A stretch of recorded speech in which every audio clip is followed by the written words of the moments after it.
Shalom, senang sekali boleh bertemu dengan Anda, saudara-saudara. Pada saat ini saya Pendeta Kabar Simanjuntak bersyukur boleh bersama dengan Anda dalam acara program rohani pada hari ini, dalam acara Warta Kerajaan Allah.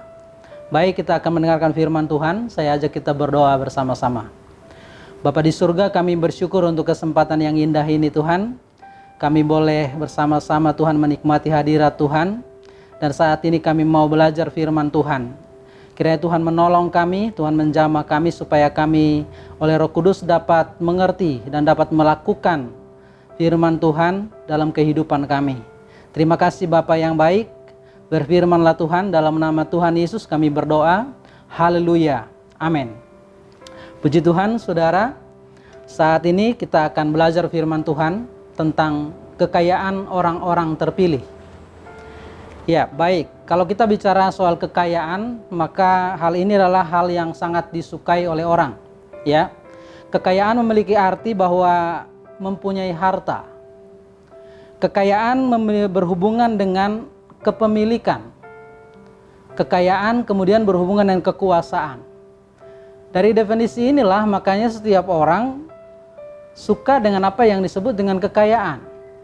Karena mereka akan berhubungan dengan harta yang banyak, kemudian itu melekat dengan mereka dalam kepemilikan mereka, dan dengan itu mereka dapat melakukan ini, dapat membelanjakan sesuatu, dan banyak hal yang dapat dikerjakan. Saudara, di dalam Efesus pasal yang pertama, ayat yang ketiga sampai ayat yang 14, Rasul Paulus berbicara tentang satu kekayaan. Kalau saudara memperhatikan judul di situ, maka dikatakan kekayaan orang-orang terpilih. Dan saya tidak rubah, itu menjadi judul khotbah pada hari ini. Saudara, Rasul Paulus berbicara hal ini di awal daripada suratnya kepada jemaat di Efesus. Berarti ini satu yang sangat penting dalam kehidupan orang percaya yang mau disampaikan satu pesan oleh Rasul Paulus kepada jemaat di Efesus pada saat itu dan kepada setiap kita pada saat ini. Saudara yang kasih, Rasul Paulus berbicara soal tentang satu kekayaan yang khusus, kekayaan yang spesial, yaitu kekayaan orang-orang terpilih. Saudara, apa yang istimewa daripada kekayaan ini? Saya akan membacakan dari Efesus pasal 1 ayat 3 dan 4 saja di pendahuluan ini, saudara. Demikian firman Tuhan. Terpujilah Allah dan Bapa Tuhan kita Yesus Kristus, yang di dalam Kristus telah mengaruniakan kepada kita segala berkat rohani di dalam sorga. Sebab di dalam Dia Allah telah memilih kita sebelum dunia dijadikan, supaya kita kudus dan tak bercacat di hadapannya. Nah saudara, ini adalah ungkapan daripada Rasul Paulus. Ada 3 kebenaran yang kita mau belajar pada hari ini, saudara. Bagaimana kekayaan yang spesial ini begitu penting, begitu berguna dalam kehidupan orang percaya. Yang pertama, saudara, kenapa ini begitu penting? Karena itu berhubungan dengan kasih karunia Allah. Kasih karunia Allah, saudara. Di dalam ayat 3 sampai ayat 14 dari Efesus pasal 1, saudara kalau perhatikan di situ, maka diulang-ulang oleh Rasul Paulus satu pesan yang memuat satu berita tentang kasih karunia, tentang keputusan Allah, tentang kehendak Allah dalam kehidupan manusia. Yang itu bermaksud bahwa harta rohani yang disebut oleh Rasul Paulus itu adalah suatu harta rohani yang sangat mahal, sangat berharga, saudara, dalam kehidupan kita. Kenapa? Karena Rasul Paulus menekankan bahwa kita diselamatkan dan memiliki kekayaan rohani oleh karena kehendak Allah, oleh karena pemberian Allah. Firman Allah mengatakan di bagian yang lain, itu bukan hasil usaha daripada kita. Saudara mungkin akan bertanya nanti, lalu kita nggak berusaha untuk itu? Oh, itu satu hal yang berbeda tentu saja. Karena nanti akan saya tunjukkan bagaimana bahwa kasih karunia itu tanpa saudara pertanggungjawabkan itu menjadi nol pada akhirnya. Oleh sebab itu saudaraku, kasih karunia ini di awal ini kita harus tempatkan dengan benar. seperti cause and result, sebab dan akibat. Saudara bisa berbuat baik karena saudara sudah mendapat anugerah. Bukan karena perbaikan baik, maka jadi saudara diselamatkan. Itu hal yang berbeda, saudara. Tetapi tentu sangat berhubungan dan tidak bisa didikotomi, dipisahkan satu dengan yang lainnya. Saudara yang kasih dalam nama Tuhan, oleh sebab itu Rasul Paulus berkata kepada jemaat di Efesus bahwa kekayaan orang-orang terpilih ini diberikan kepada saudara, diberikan kepada saya, diberikan kepada setiap orang percaya, dan itu sangat mahal. Ada seorang akan bertanya, misalnya ada satu cerita, misalnya saudara, seseorang bertemu di surga, bertemu dengan orang yang baik dalam tanda kutip. Lalu seseorang berkata, kamu ada di sini ya. Lalu orang itu bilang, iyalah, saya baik. Saya suka melakukan ini, saya suka menyumbang kepada gereja, kepada yang lain. Makanya pantas saya di sini dan saya harus di sini. Sebenarnya orang begini tidak mungkin ada di dalam kerajaan Allah, karena dia sudah keliru, saudara. Karena dia kira karena itulah maka dia punya hak itu. Sementara kepada orang yang lain yang di pojokan diam-diam, orang berkata, loh, kamu ada di sini, saya kenal kamu dulu jahat, saya kenal kamu dulu melakukan yang salah, banyak pelanggaranmu dulu, saya kenal kamu. Orang itu bilang, sola gratia, semua hanya karena anugerah. Itu membuat dia sangat menghargai kasih karunia itu, saudara. Makanya Rasul Paulus mengatakan, inilah kekayaan orang-orang yang terpilih. Demikian juga saya dan Bapak Ibu saudara yang kasih dalam nama Tuhan. Kita bukan orang yang baik pada awalnya, tetapi oleh kasih karunia Allah, saat ini saudaraku kita memperoleh keselamatan itu. Kita mengenal Allah, kita dipilih oleh Tuhan. Nah, saudara yang kasih, itu yang pertama, berhubungan dengan kasih karunia. Yang kedua, saudara, harta rohani ini tidak dapat dibandingkan dengan harta manapun. Nggak bisa dibandingkan dengan harta manapun, saudara. Kemurahan Tuhan tidak bisa disejajarkan dengan apapun dan siapapun dalam kehidupan ini. Kita tahu latar belakang daripada jemaat Efesus. Jemaat ini, saudara, adalah jemaat di suatu kota yang kehidupannya luar biasa. Ya, mereka sangat sentral sekali terhadap yang namanya materi. Orang ini di kota ini membuat satu patung yang sangat dikagumi, namanya patung Dewi Artemis, dengan seorang ibu yang di seluruh tubuhnya dipenuhi oleh payudara. Mohon izin. Mereka pahami itu, saudaraku, itu satu dewi kesuburan, sumber berkat dalam kehidupan manusia. Artinya apa? Orang di Efesus sangat melekatkan dirinya dengan yang namanya materi, kekayaan dunia.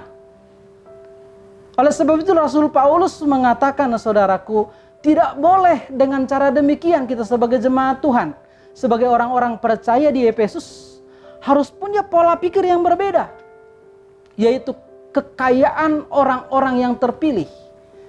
Bicara soal berkat rohani di dalam surga. Nah, saudara yang kasih dalam nama Tuhan, kalau orang misalnya kaya, punya fasilitas ini, punya kekayaan itu, punya ruko yang besar, rumah yang bertingkat-tingkat, tingkat 7, tingkat 8, dan puluhan tingkat, saudara. Orang lain bisa bilang suatu saat, berapa aset Bapak? Saya bayar. Atau orang punya aset yang sangat besar, orang lain bisa bilang, aset saya masih lebih besar. Kenapa? Harta dunia ini bisa dibandingkan dengan, zaman dulu kita kenal dengan barter. Oh, saya tukar kamu punya singkong dengan ini hartanya. Bisa. Sekarang ini dengan uang, saudara, bisa dibandingkan. Itulah harta kekayaan yang dibanggakan oleh orang-orang di Efesus. Bahkan mereka membuat ukuran dengan itu. Bahkan Tuhan mereka pun diciptakan dengan konsep mereka, karena mereka begitu melekat dengan kekayaan duniawi. Rasul Paulus kemudian berbicara soal satu kekayaan yang tidak bisa dibandingkan dengan apapun. Kasih karunia Allah tidak boleh saudara bandingkan dengan apapun di tengah dunia ini. Pemberian Tuhan dalam hidup kita tidak ada bandingannya dengan harta duniawi dan yang lain. Oleh sebab itu Rasul Paulus ingin menekankan kepada jemaat di Efesus, kasih karunia ini tidak boleh ditukar oleh siapapun, dengan siapapun, dengan benda apapun, dengan harta apapun. Saudara, kasih karunia itu adalah hal yang tidak ada bandingannya. Tuhan Yesus utama dan pertama dan yang sangat berharga dalam hidup kita. Satu kali Tuhan Yesus mengatakan, di mana hartamu berada, maka di situ hatimu berada. Kalau kita punya sesuatu di dunia ini tentu kita mengingatnya, saudara. Tetapi kalau kita tahu dan kita tempatkan Tuhan Yesus adalah harta yang paling berharga, hal yang paling berharga dan yang sangat penting dalam hidup kita, maka hati kita akan melekat dengan Dia. Hati kita akan menunggal dengan Tuhan Yesus dan akan selalu berhubungan dengan Tuhan Yesus. Tuhan Yesus begitu berharga dalam hidup kita dan tidak dapat dibandingkan dengan apapun dan siapapun. Itulah kekayaan orang-orang terpilih. Yang terakhir, saudara, kenapa ini begitu berharga kekayaan orang terpilih ini?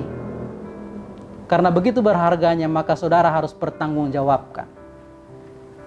Harus dipertanggungjawabkan. Tidak bisa tidak dipertanggungjawabkan. Sama dengan kita, saudara. Misalnya saudara punya kalung yang mahal, berapa ratus gram gitu. Tidak mungkin saudara gantung di jemuran atau di depan pintu rumah. Tidak mungkin. Saudara akan atur tempatnya yang pas. Saudara tempatkan di brankas yang paling dalam. Saudara akan simpan kuncinya baik-baik. Kalau perlu saudara titipkan memang di penitipan yang sangat safe gitu, yang sangat safety sekali. Karena itu begitu berharga, saudara. Demikianlah kasih karunia, harta kekayaan orang-orang terpilih ini harus kita pertanggungjawabkan. Dalam kebenaran ini saudara dikatakan demikian. Ayat 12, supaya kami yang sebelumnya telah menaruh harapan pada Kristus boleh menjadi puji-pujian bagi kemuliaannya. Karena harta kekayaan itu sudah ada di dalam hati kita, dalam hidup kita, maka dengan itu saudara kita akan menjadi puji-pujian bagi nama Tuhan. Kemudian ayat yang ke-14 dikatakan, dan Roh Kudus itu adalah jaminan bagian kita sampai kita memperoleh seluruhnya, yaitu penebusan yang menjadikan kita milik Allah untuk memuji kemuliaannya. Karena kita sudah memuliakan Allah, kita menjadi milik Allah, dan lewat hidup kita nama Tuhan pun dipermuliakan. Itulah tanggung jawab kita. Karena apa yang sudah diberikan oleh Tuhan itu, maka kita bertanggung jawab dalam kehidupan kita. Kita melakukan hal yang baik dalam kehidupan kita. Kita melakukan hal yang benar dan yang bermanfaat dalam hidup kita. Kita menjadi berkat bagi orang lain. Kita menopang pekerjaan Tuhan. Kita melakukan hal-hal yang memuliakan Tuhan dan menjadi berkat bagi orang banyak. Itulah buah, itulah bukti daripada kekayaan orang-orang terpilih itu memang sudah ada dalam hidup kita. Itulah sebuah tanggung jawab, saudara. Karena hal yang sangat berharga itu harus dipertanggungjawabkan. Inilah firman Tuhan yang saya sampaikan pada saat ini, saudara. Saudara yang kasih dalam nama Tuhan, dengan memahami hal yang demikian, di tengah dunia yang ada saat ini begitu banyak yang berubah, saudara. Kedepannya kita tidak tahu apa yang akan terjadi di tengah dunia yang ada ini.